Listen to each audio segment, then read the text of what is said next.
Téléspectateurs de Savane TV, bonjour. C'est avec plaisir que je vous retrouve ce lundi. À Houndé, dans la province du Tuy, région des Hauts-Bassins, une délégation gouvernementale avec à sa tête les ministres des Mines et du Commerce a échangé hier avec les forces vives de Houndé.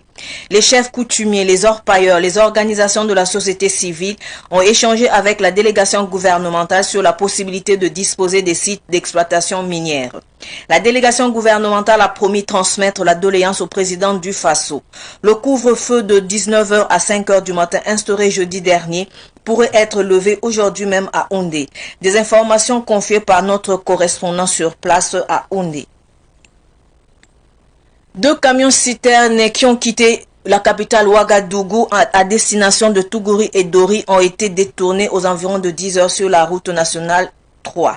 L'incident est intervenu précisément sur l'axe Kaya-Dori au niveau du village Wanobé selon des sources sécuritaires.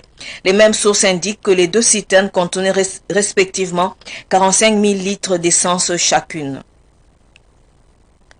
Un gendarme a été tué dans l'attaque du poste de gendarmerie de Tiogo, relevant de la commune de Tenado, dans la province du Sangué, dans le centre-ouest du Burkina. Il est enregistré également un gendarme blessé et d'autres portés disparus. Sécurité toujours, des hommes armés ont attaqué le commissariat départemental de Yaba dans la province du Nayala dans la région de la boucle du Mouhoun. Selon des sources locales, les assaillants sont venus en grand nombre à bord de 3 véhicules pick-up appuyés d'un nombre important de motos. Fort heureusement, pas de pertes en vies humaines dans cette attaque, mais des dégâts matériels importants.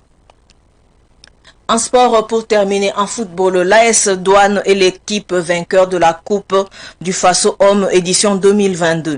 L'AS Douane a battu l'Union sportive de la Comoué Usco par le score de 1-0. Michael Ibé, auteur de l'unique but de la finale, a été désigné meilleur joueur de la rencontre. En plus du trophée du vainqueur, l'AS Douane empoche une enveloppe de 10 millions de francs CFA. L'Usco de Banfora, finaliste malheureux, se console avec 7 500 000 francs CFA. Chez les dames, c'est l'Union sportive des forces armées l'USFA qui a remporté la Coupe du Faso Dames. L'USFA a battu l'association sportive des Oisillons Azo par 6-2. L'USFA est ainsi reparti avec le trophée et une enveloppe de 1 500 000 francs CFA et 25 médailles. Quant à l'Azo, elle a empoché 1 million de francs CFA. Ce flash info est terminé. Merci de l'avoir suivi. L'info continue sur Savane TV. Au revoir.